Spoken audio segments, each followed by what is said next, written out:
So I'm joined today by Stephanie Douglas. She is a reporter often covering breaking news for WMC Action News 5 in Memphis. Stephanie, please tell my students a little bit about what got you to this point in Memphis. Okay, so first I started right after graduation at Morgan State University in Baltimore, Maryland.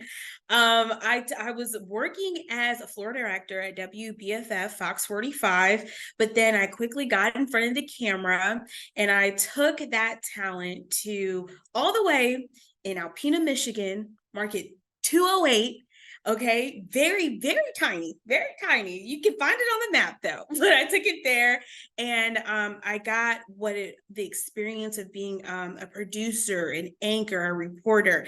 I got to learn all of the elements. And then after Alpena, I went to Market 145 in Midland, Odessa. It's in Texas. And I was a reporter and it was great. Spent 2 years there and I got to learn every part of news that you can imagine. And when I tell you, it has truly prepared me for my station right now, Market 51, and I'm in Memphis, Tennessee. And even though I can say it's prepared me for all the other stories, guys, I want to be so honest with you. The amount of crime and breaking news that I cover in Market 51, no, it's not a top 10 market, but it's almost like that.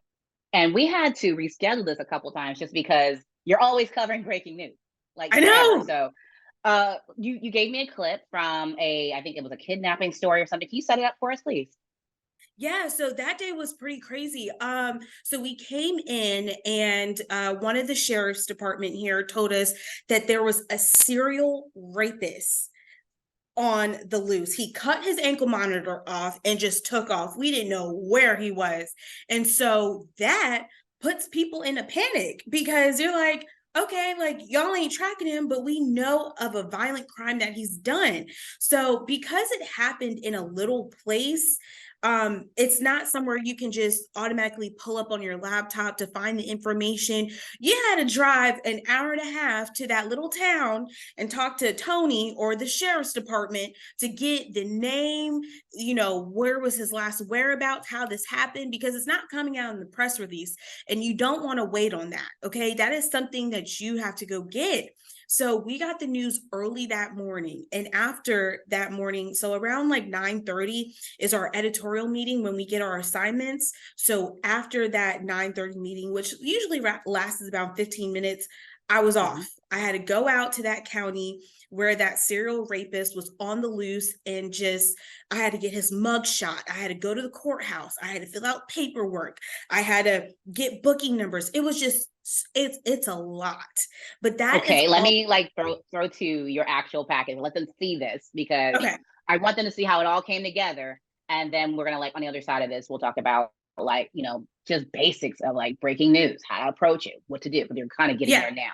So let's roll that. Wide manhunt underway right now in Arkansas for a convicted Crittenden County child rapist who authorities say skipped court. Since Wednesday, investigators have been searching for 29-year-old Tyler Watkins after he cut off his ankle monitor and escaped house arrest before being sentenced to prison.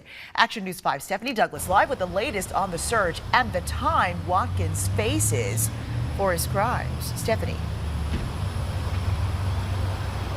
Joy, this is the man, 29-year-old Tyler Watkins, that law enforcement all over Arkansas is looking for. The Crittenden County Sheriff's Office says they found Watkins' ankle monitor, but not him. This all happened the same week Watkins was scheduled to appear in Marion Circuit Court for a week-long rape trial. Watkins was arrested back in September 2022 on felony charges for repeatedly raping an 11-year-old family member between 2021 and 2022. However, on day 2 of his trial, authorities say Watkins skipped a court appearance, resulting in the jury to proceed without him and find him guilty. The jury sentenced Watkins to life in prison for rape, including an additional 176 years for other felony charges. Deputies say Watkins is not only dangerous, but he's presumed to be armed. We're trying to find, anybody he's associated with, any vehicle he may be associated with, and try to see if we can locate him. In circumstances like this, they can be anywhere. Authorities say Watkins will be formally sentenced and sent to prison once he is found. Again, take a good look on your screen. This is 29-year-old Tyler Watkins. The Crittenden County Crime Stoppers is offering up to a $2,000 reward for information leading to his arrest. Reporting live in Arkansas, I'm Stephanie Douglas. Joy, Joe, back to you. All right, Stephanie, so we just saw the package, and obviously you did a lot of ripping and running to get that story together. Talk to us about it. Yeah, so okay, now that you guys took a look at that package, I'm telling you that there was a serial rapist that's on the loose. Your first question is, well, what does he look like? Oh my God, like, where is he at now? Okay, so in a live shot, you always want to take the viewers with you. You want to give them any type of sight, which you saw that photo I had in my hand showing them what that guy looked like. You also want to take them to any sound or any smell. Fortunately or unfortunately, there's not much I can do about the smell or whatever, but you know, in that part, you saw what that guy looks like.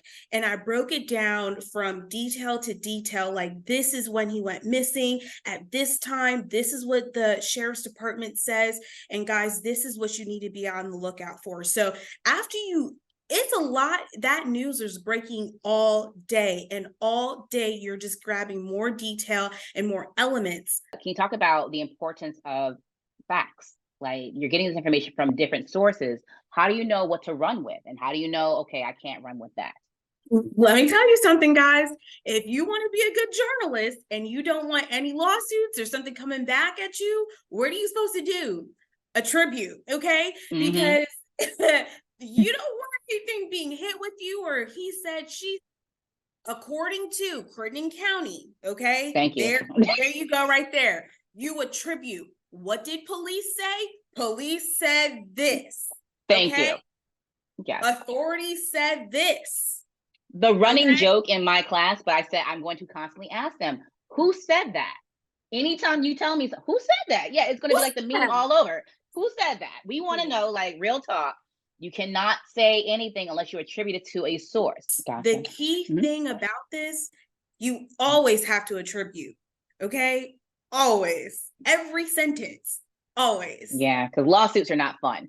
Can you talk about the importance of, as you're getting updates, retooling and reworking your actual story so that the most recent thing appears up top? And it's honestly just what you said. You want to start with the most breaking information that started first. You start if someone just got shot, but you know that a suspect was on the loose like 2 weeks ago, then he just shot someone else. You would say, toddler shot from, boyfriend who's been on, you would phrase it something like boyfriend who's been on the run. You start with the most recent information. You wouldn't say boyfriend who was on the run 2 weeks ago now just shot a toddler. Do you see how that's backwards? Do you see? That's just an example. You always just want to start with the most breaking information, and then you can start breaking down the details, the old details, just to recall some people's memories that a story that you first reported on.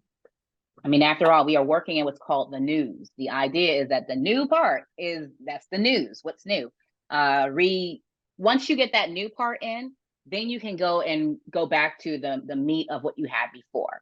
So if Tyler was shot by somebody that was on the loose a week ago, okay, so you put that part in the front. You already have a lot of the information about that stuff that happened a week ago. It makes your job a lot easier. So speaking about making your job easier, and these are freshmen and sophomores in here with a smattering of, I think, one senior. Can you talk any advice like for aspiring journalists? They're in the beginning of their career. They're trying to be like Stephanie here. Like when they're talking about, I guess when you're looking at like aspiring, like what do you do like fresh out of school? What should they like be looking forward to doing? Or maybe what should they be doing while they're in school, frankly? Get yourself a mentor. Okay. That is number one. They work. Their work. I am a product. guys, like I'm a product, and like this gave me goosebumps when Professor Mayo hit me up this morning. I was in line at Dunkin'. I was like, oh my God. Gave the ugly cry at Dunkin' Donuts. Oh wow. A job interview. Oh, there you go. But I'm mad to okay, cut you off, but don't cry. But no, get a mentor. What's the importance of having a mentor? the importance is that you don't know how to do everything. I know you may think, but there's a lot of guidance that this mentor can provide you so you can avoid going a long way, but it was the wrong way. You know what I mean? J. Cole said something like that. So, but the Trying to be honesty cool with the kids here today. but yeah, like you need proper guidance. You need, I know you guys have a lot of passion, but sometimes people can see your potential that you didn't see yourself. And the push, the connections, I'm saying it all works in one thing. And it's the thing that I was so grateful that Professor Mayo helped me with all this through all these years. You know what I mean? Like, I'm telling you, like, this is not no clout. This is real talk, like seriously. Yeah. And as far as improving your writing along your path, from student to professional, like how have you found ways to become a stronger writer? Yeah, I think it also does take repetition with that too. And sometimes, taking a moment to see how, if you look at a press release, right? And how press release or breaking news press release or whatever you want to look at, just a press release, they start with the most important details first. And then, like we said, for even a breaking news story, then they go with the more fluffier, the background and just information that you can use. So sometimes you just want to see how other articles are written, and you kind of want to, for me, I mimic the format. That's how I it's the learn. whole inverted pyramid kind of like coming to life. I Yes. think sometimes people get very intimidated by the idea of, but it's broadcast. Same rules apply. They have been learning how to do a lead and a nut graph. So again, the widest part, if I only saw the lead, I know what the story's about.